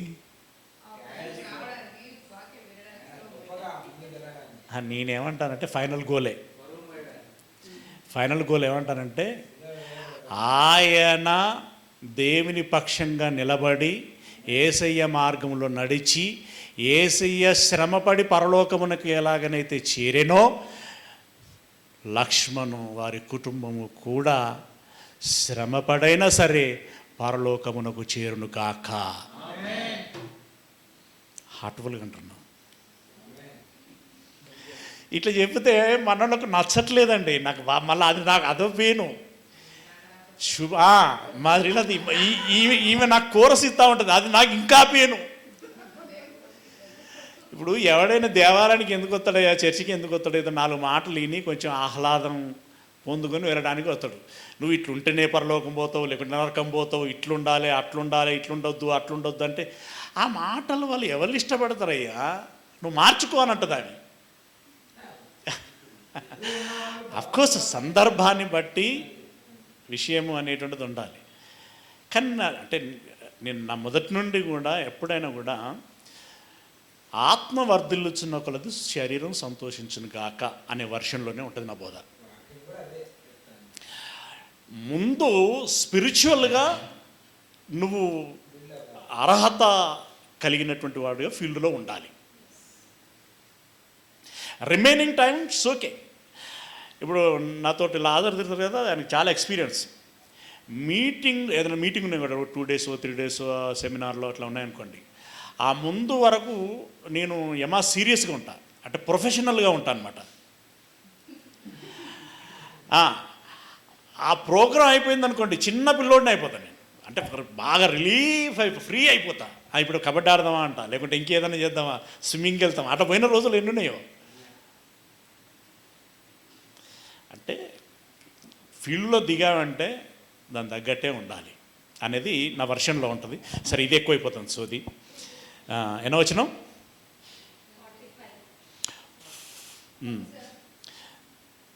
రైట్, ప్రాణము విడిచాను. ఎన్నో వచ్చినాం? 45 అయిపోయిందా? 47 వచ్చిన ప్రాణం 46లో ప్రాణం విడిచాను. శతాధిపతి జరిగినది చూచి ఈ మనుషుడు నిజముగా నీతిమంతుడై ఉండనని చెప్పి దేవుణ్ణి మహిమపరిచెను. చూచుటకై కూడి వచ్చిన ప్రజలందరూ జరిగిన కార్యమును చూసి రొమ్ము కొట్టుకొనుచు తిరిగి వెళ్ళిరి. ఆయనకు నెలవైన వారందరూ గలిలయ నుండి ఆయనను వెంబడించిన స్త్రీలందరూ దూరముగా నిలిచుండి వీటిని చూచుచుండిరి. ఇలా చూడగలిగినటువంటి వాళ్ళకి ఎంత ధన్యతనండి. ఎందుకు ధన్యత అంటానంటే, అది ఇంకా ఎక్కువగా ఆలోచింపచేస్తుంది, ఎక్కువగా ప్రభావితం చేస్తుంది. దాన్ని ఉపయోగించుకున్న వాళ్ళు ధన్యులు, ఉపయోగించుకునే వాళ్ళు కూడా ఉంటారు. మొత్తానికైతే ఇక్కడ ఆ జరిగిన సంఘటన బట్టి ఆ సిలువ వేయటానికి ఏర్పాటు చేయబడినటువంటి సైనికులు ఎవరైతే ఉన్నారో వాళ్ళ హెడ్, అంటే యేసును శిక్షించుటకి రెస్పాన్సిబిలిటీ ఎవరికైతే ఇవ్వబడిందో ఆ శతాధిపతికి కళ్ళు తెరవబడ్డాయి. ఎప్పుడు ఆ సిలువ వేయబడిన తర్వాత జరిగినటువంటి ఆ ఇన్సిడెంట్, ఆ సంఘటనలన్నీ, దేవాలయము ఇదంతా చూసిన తర్వాత ఆయన ఎన్నో మరణశిక్షలు విధించుంటాడు అప్పటికి, కానీ ఎవరి విషయంలో అలాంటిది ఎన్నడూ జరగలేదు. ఇప్పుడే ఇలా జరిగింది అని అంటే, ఉద్యోగం చేశామనుకుందామా, ఒక నిర్దోషిని చంపేశామనుకుందామా అని అనుకున్నట్టాడు ఆయన. సరే, ఇక ఆయన విషయం దేవుడు చూసుకుంటాడు. ఇక చివరిలో మనం గమనించాల్సిన విషయం ఏంటంటే, అరమతయ్య యోసేపు. ఎక్కడికి వచ్చాం? 50 వచనం. అరమతయ్య యోసేపు అప్పటి వరకు కనబడ్డాడు ఆయన, ఆ తర్వాత కూడా కనబడు. ఇక్కడే అంటే ఎవరి రోల్ ఎక్కడ ఉంటుందో మిస్టరీ కదా. రైట్, ఆయన వచ్చి పిలాతుని కలిసి, అయ్యా మరి యేసు దేహాన్ని నాకు ఇచ్చినట్టయితే నేను సమాధి చేస్తాను అని చెప్పేసానంటే ఆయన ఇవ్వటం జరుగుతుంది. చదువుతాను 50 వచనం. అరమతయ్య అను యూదుల పట్టణపు సభ్యుడైనటువంటి యోసేపు అను ఒకడు ఉండెను.